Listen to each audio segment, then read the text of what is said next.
Background key does not matter. Super 30 বুলি এখন cinema আছিল, এইবোৰ দেখাত সিনেমাৰ dialog, but I always feel these are the true facts of life. राजा का बेटा राजा नहीं होता, राजा वही होता है जो हकदार होता है.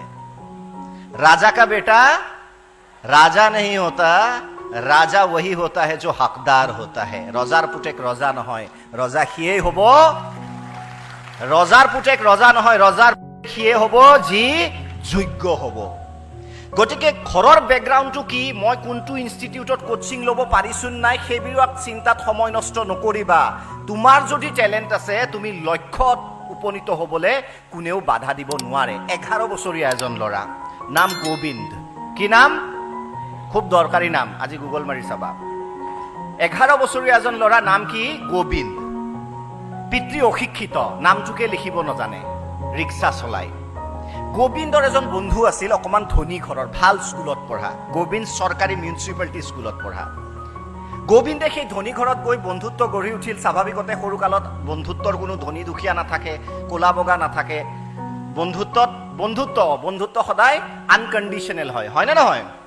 সেই গোবিন্দ গৈ কেনে ধনী ঘৰৰ মানুহৰ ঘৰত গ'ল আৰু ল'ৰাজনৰ সৈতে খেলিবলৈ ধৰিলে. বাপেক আহিল, বাপেকে গালি পাৰিলে, বোলে তোৰ নিচিনা, আমাৰ যিটো সাধাৰণতে হয়, বোলে তোৰ নিচিনা এই ল'ৰা, জাবৰৰ ল'ৰা, ছোপৰপতিৰ ল'ৰা মোৰ ঘৰত আহিব কেনেকৈ সাহস পালে? This is the real story, okay?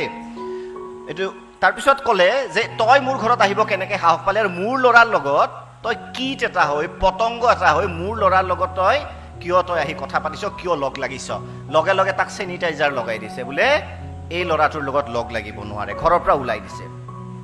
এতিয়া ৰিক্সা, আৰু ক'লে যে তই ভৱিষ্যতে কি কৰিবি, ৰিক্সাৱালাৰ ল'ৰা, খুব বেছি টটো চলাবি, তাতকৈ ওপৰতো যাব নোৱাৰ, এই বুলি তেওঁক তাচ্ছিল্য কৰি ঘৰৰ পৰা বাহিৰ কৰি দিলে. সেই গোবিন্দক দুখ পালে, কান্দিলে আহি ঘৰত. এজন মানুহ আছিল, তেওঁ যেতিয়া ক'লে কথাখিনি, গোবিন্দক ক'লে মানুহজনে যে তোমাৰ হাতত অপশ্যন আছে বাবা. এটা, তুমি সেই ল'ৰাজনৰ সংগ এৰি দিয়া, তাৰ লগত ফ্ৰেণ্ডশ্বিপ নকৰিবা, নহ'লে তোমাৰ দেউতাক প্ৰফেশ্যন চেঞ্জ কৰিব দিয়া, ৰিক্সা চলোৱাটো বন্ধ কৰি দিব দিয়া, আৰু নহ'লে শেষ অপশ্যনটো হ'ল তুমি নিজকে ইমান ডাঙৰ মানুহৰূপে প্ৰতিষ্ঠা কৰা যে সেইজন মানুহে তোমাক সন্মান কৰিবলৈ লয়, তোমাৰ লগত কথা পাতিব দুবাৰ ভাবিব.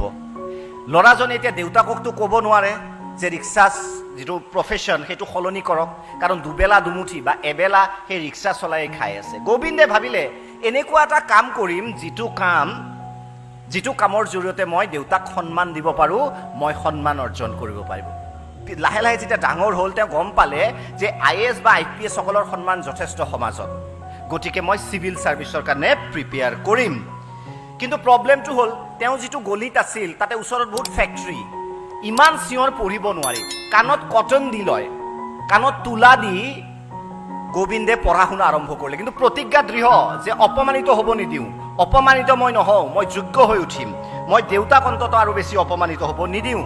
তাৰপিছত তেওঁক 40,000 টকা, দেউতাকৰ এডোখৰেই মাটি আছিল, সেইডোখৰ মাটি বিক্ৰী কৰি 40,000 দি পঠিয়ালে, বোলে এইটো দি কোচিং, পঢ়া লিখা খোৱা, তাতকৈ আৰু বাবা মোৰ পইচা নাই, মাত্ৰ 40,000 টকা আছে, আৰু তই যদি IAS অফিচাৰ বা ক্লিয়াৰ কৰিব নোৱাৰ, তাৰপিছত কি আৰু সেই মাথো দুখুৰাও নাই, ৰিক্সাও চলাব নোৱাৰা হৈছে, দেউতাক লাহে লাহে বুঢ়া হৈছে, গতিকে জীৱন শেষ. ভাবা কিমান ৰিস্ক, কিমান চিন্তা, কিমান এক গম্ভীৰ ভাৱ লৈ সেই ল'ৰাজনে আৰম্ভ কৰিলে. আৰু তোমালোকক মই কওঁ, জানি ভাল পাবা, 2006 চনত, মাত্ৰ 23 ইয়াৰ্ছ অফ এজ, 2006 চনত 23 বছৰত তেখেতে 48 নম্বৰ স্থান লাভ কৰি IAS ক্লিয়াৰ কৰিলে গোবিন্দে. হাত চাপৰি এটা গোবিন্দৰ বাবে. গুগলত এখন ফটো আছে, চাবা, দেউতাকে ৰিক্সা চলাই আছে, পিছফালে ল'ৰাটো বহি হাঁহি আছে ৰজাৰ নিচিনা. সেই ফটোখন দেখি আচলতে মোৰ চকু পানী ওলাই গৈছিল, মই চেলুট কৰিছিলোঁ. IAS অফিচাৰ বহুত হৈছে, আহিব যাব, কোনে মনত ৰাখিব IAS অফিচাৰক, কিন্তু গোবিন্দৰ এই প্ৰেৰণাৰ উৎসাহ আচলতে চেলুট দিব মন গৈছিল যে গোবিন্দ, মানুহ তোমাৰ নিচিনা হ'ব লাগে, এই মানুহ হোৱাৰ গৌৰৱ